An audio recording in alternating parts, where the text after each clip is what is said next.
The Honorable Majority Chief Whip raised an issue and grounded it on Order 69,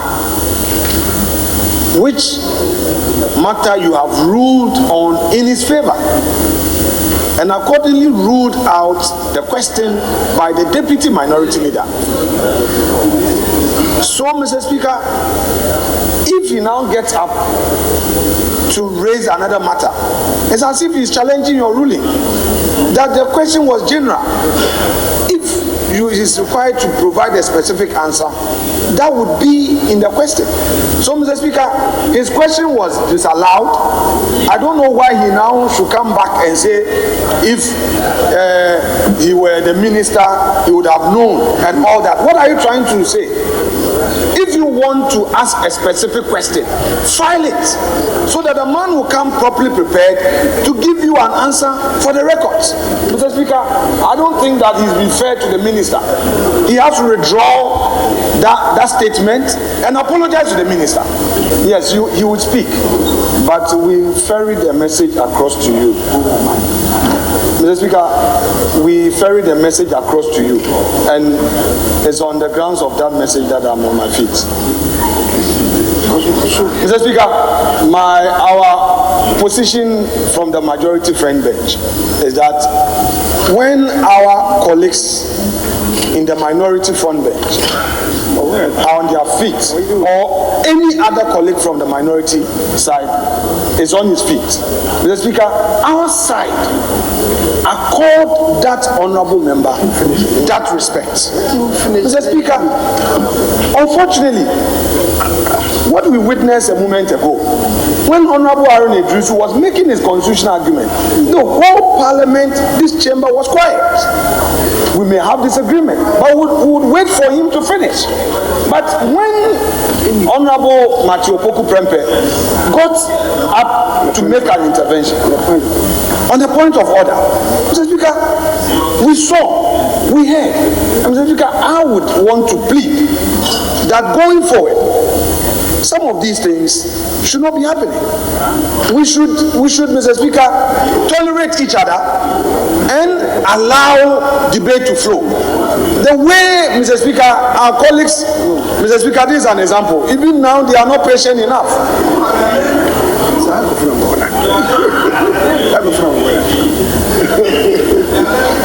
Mr. Speaker, it appears that even when we are protesting for a possible change, they are not ready. I recall you used this phrase, reckless heckling.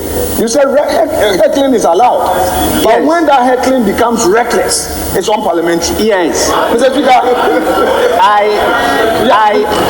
Mr. Speaker, that phrase, there was a debate, and the heckling was getting out of hand, and you got up to say that heckling is part of politics.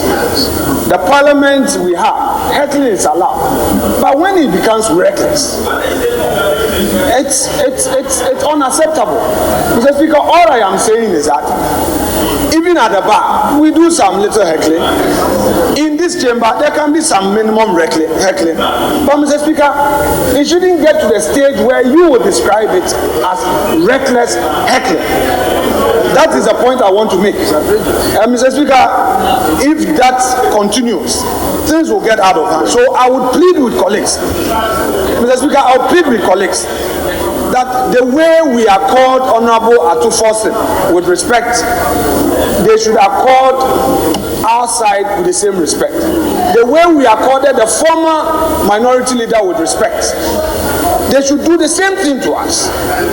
What is happening is getting out of hand, taking advantage of the liberties of opposition to always have your way. It's not the way for democracy to try.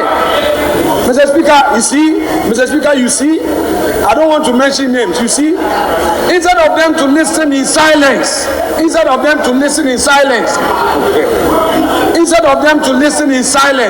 they have a problem. Mr. Speaker, I rest my case.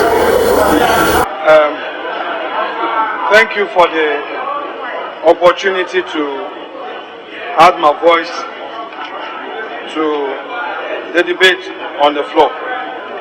Mr. Speaker, I must emphasize that on the 27th of February 2015, the Supreme Court delivered a decision in a matter of Benjamin Mensah versus Electoral Commission with Attorney General as a second defendant. The Speaker, this was suit number J111/2015. The Supreme Court stated correctly the position of the law that the Electoral Commission, for the purpose of exercising its mandate under the Constitution, is required to proceed with a constitutional instrument. It was a reason why the then District Assembly elections had to be postponed, for a new CI to be laid, and in fact, Mr. Speaker, in arriving at that conclusion, the Supreme Court had to resort to the Hansard of this House. And that is why the debate of today is so dear to me, that should there be any litigation, the court would want to rely on the submissions by us. And at the time, Mr. Speaker, we were in opposition and we argued. I'm happy the lawyers in the minority are now changing their position. I don't know whether you are a lawyer, your position will change depending on which side of government you are. But, Mr. Speaker, the Deputy Attorney General then,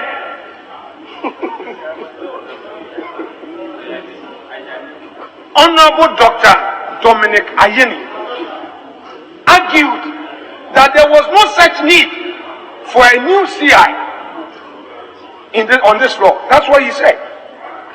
And went to the Supreme Court. The Supreme Court said no, the Electoral Commission needed a CI for the purpose of public elections. So, Mr. Speaker, the point here is that the requirement to have a CI is constitutional. So nobody should mislead anybody. Nobody should mislead anybody into any misunderstanding of the correct position of the law. Mr. Speaker, again, Honorable Mahama Yerga, who misunderstood and misappreciated the law, had said that under the Electoral Commission's own enactment, there is a guarantor system, and same is found in the NIA law. What he failed to tell us is that under the EC system, there is no such requirement to do any deposition under oath. Mr. Speaker, that is the difference. And if you come to Act 750, under Act 750, Mr. Speaker, 750, Section 8.2, Section 8.2 provides that, Mr. Speaker, there is a requirement for the guarantor to do so under oath. And Mr. Speaker, NIA further came to do an amendment under Act 950, Mr. Speaker. The amended Act even expanded the system of guarantor, where somebody apart from your parent, your MP or other persons, provided they can do so under oath. Mr. Speaker, what did they seek to achieve? All they wanted to do was to ensure that whoever did so truthfully, unlike what we had under the EC system previously, where anybody at all could guarantee, and providing the guarantee, the person could choose to do so anyhow. Mr. Speaker, so the distinction is clear in the law. So nobody should mislead any of us. Mr. Speaker, please, the Honorable Amayaga. Mr. Speaker is free to, no problem. Yes. I will take my seat. Yes, yes. His case worse. In both submissions, you have created an impression, okay, that the guarantor system in the in the Electoral Commission law and that of the National Identification Authority law, those guarantor systems are the same. They are not. Mr. Speaker, they are not. Mr. Speaker, I just don't get it. Mr. Speaker, I just don't get it. We listen to them in silence. What is that? Are you Democrats? We listen to you in silence. This is a legal argument. Listen. What is this? Because you are shouting. You don't respect the speaker.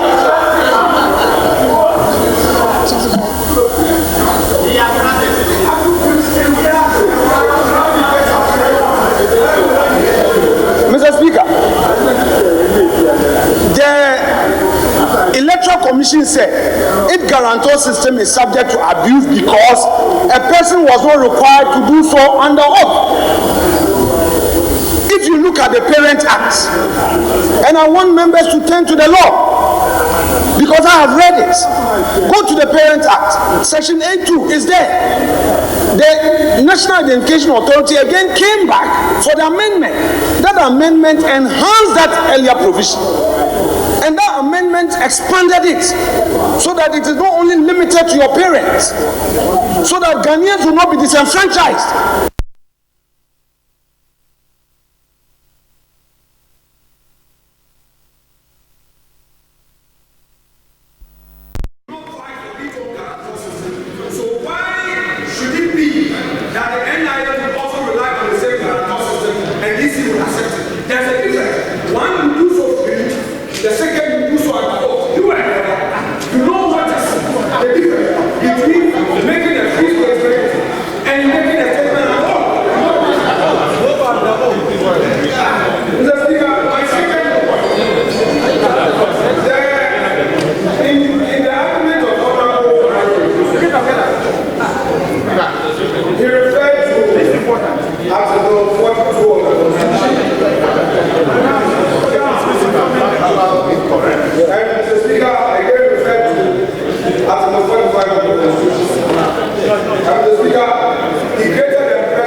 That it registered within periods, so that, Mr. Speaker, before there is any public election, EC should take steps to register qualified Ghanaians to vote.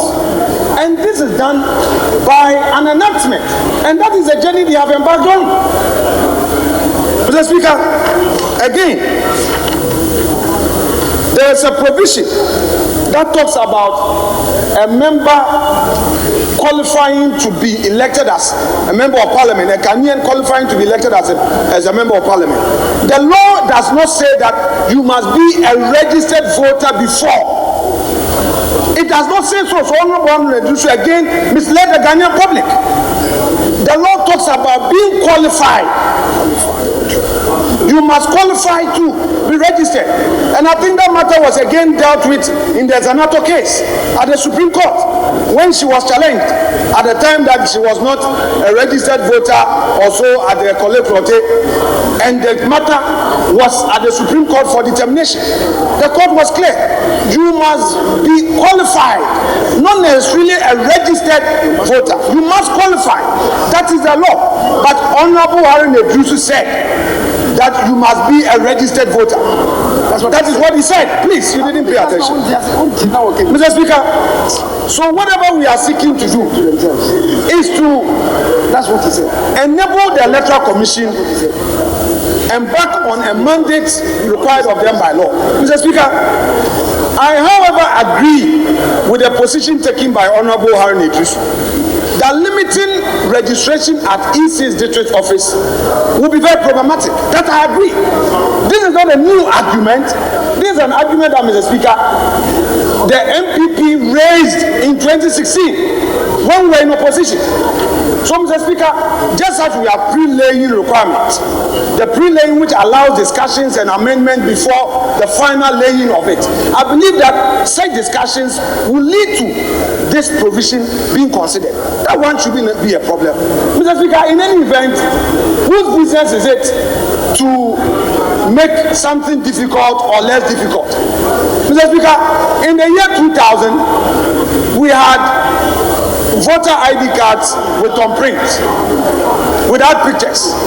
And I believe, Mr. Speaker, at the time, I was a student at UCC, where J.H. Mensah and Co. were saying no vote, no photo ID, no vote.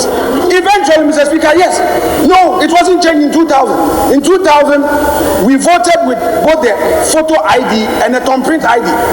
But when you are bound to win, you win. If you win, you win. If you win, you win. Mr. Speaker, if you win, you win. So it is not this issue about somebody is trying to disenfranchise it. Mr. Speaker, the minority is creating an impression that it has such powers to deny a constitutional body its right to exercise its mandate. Who said that you have that right to prevent EC from laying its here? Then it means you don't want the commission to do its work. Mr. Speaker, Honorable Agboja, Mr. Speaker, I want to draw attention to a matter. Honorable Agboja is a chief whip. He has sat on Honorable Collins Daude's seat and shouting across. Mr. Speaker, I don't think that is fair. Mr. Speaker, I don't think that is fair. So, Mr. Speaker, nobody is denying any Ghanaian an opportunity to participate in the General Assembly elections slated later in the year and in the 2024 elections. What we are doing is to ensure that qualified Ghanaians register so that our register will be a register of Ghanaians. All input we have, Mr. Speaker, we must forcefully bring them on board so that the right things are done. Mr. Speaker, we should not create any impression. We should not create any impression that something untoward is being done.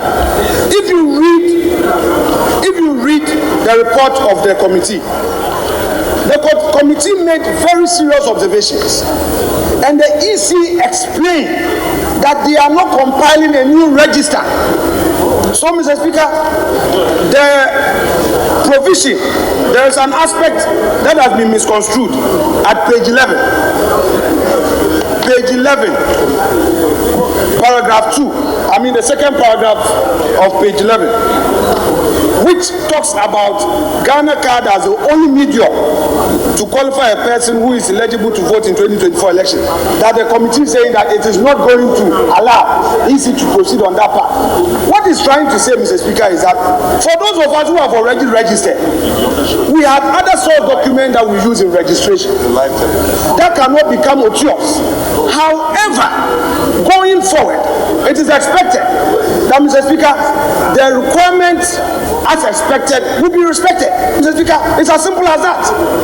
I do not see how Honorable Atu-Forson would have to be worried, or any other member of Parliament would have to be worried that somebody is seeking to disenfranchise somebody.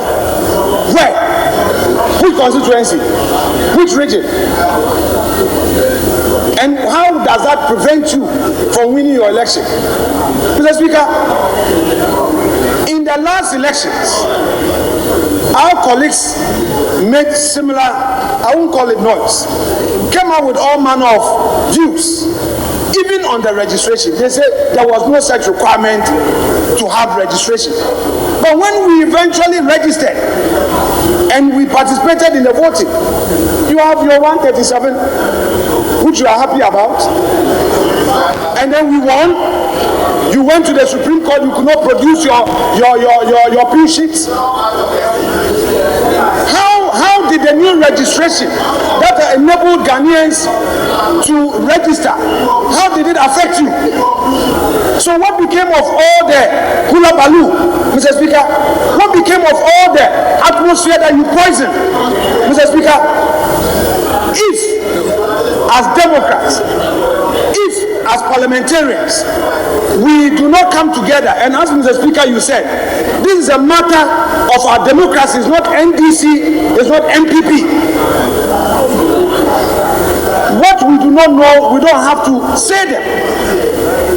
If the thing is not proper, you don't create a certain impression to undermine the democracy. Mr. Speaker, the minority leader is on his feet.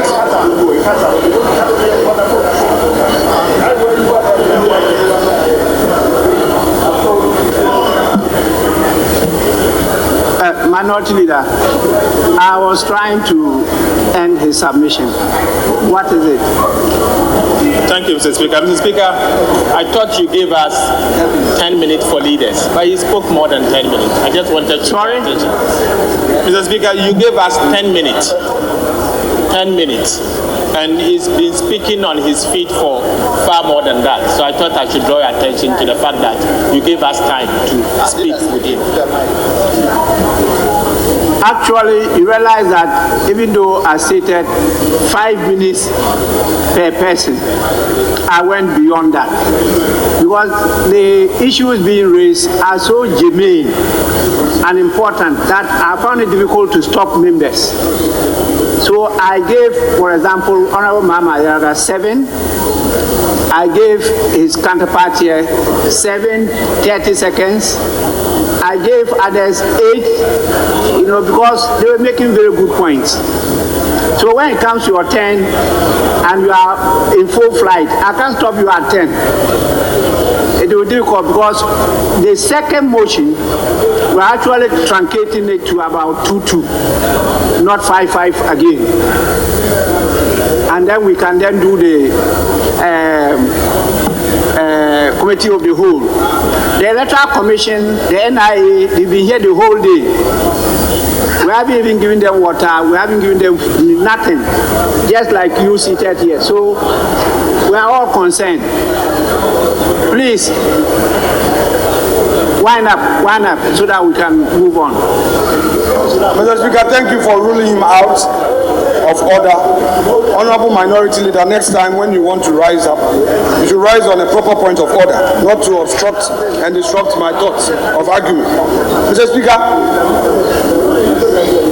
I shall conclude by submitting that this CI is necessary for the purpose of the limited registration. We must make our inputs. We must make our inputs, which inputs will strengthen what has already been submitted. Mr. Speaker, we should aim at ensuring that all those who are qualified to vote register, participate in the limited registration exercise, and to educate our people. We should not, Mr. Speaker, we should not split heads over this. And I believe that if the right information is ferried across to the populace, our democracy will be guaranteed. But for now, the attempt by some members of parliament to poison the atmosphere, Mr. Speaker, should not in any way be entertained or encouraged. Mr. Speaker, I do not understand that the same argument that the NDC made in support of the Electoral Commission, today, they are making the same argument against them. Mr. Speaker, it is very rich. We have been consistent. The MPP majority in Parliament, Honorable, the leader, quoted Article 45, and I want to take him to, Mr. Speaker, with your permission, to Article 45E, and it's one of the functions of the Electoral Commission. It says the function to the Electoral Commission is to undertake programs for the expansion of the registration of voters. This is one of the functions of them. So if Honorable Haruna referred to the fact that they failed us, he based this. I'm sure he based he made reference to this function of the Electoral Commission. I thank you for the opportunity.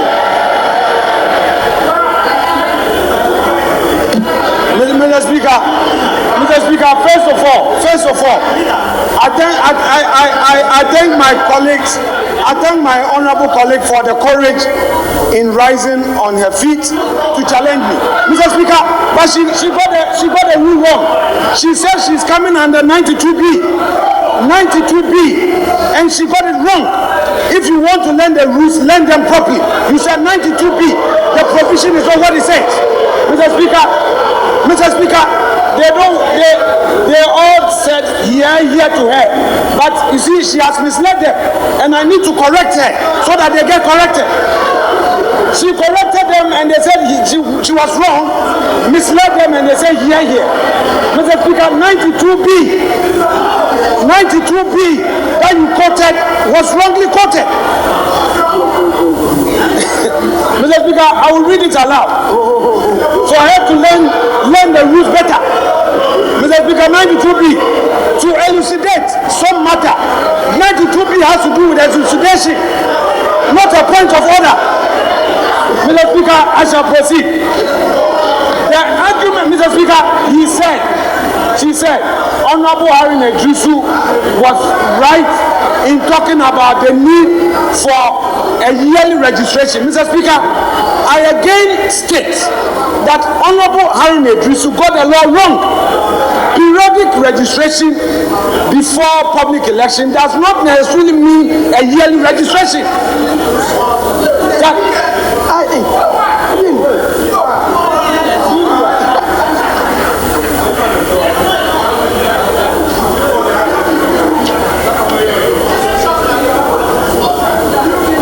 See the way Atu is quiet. You should learn from your leader.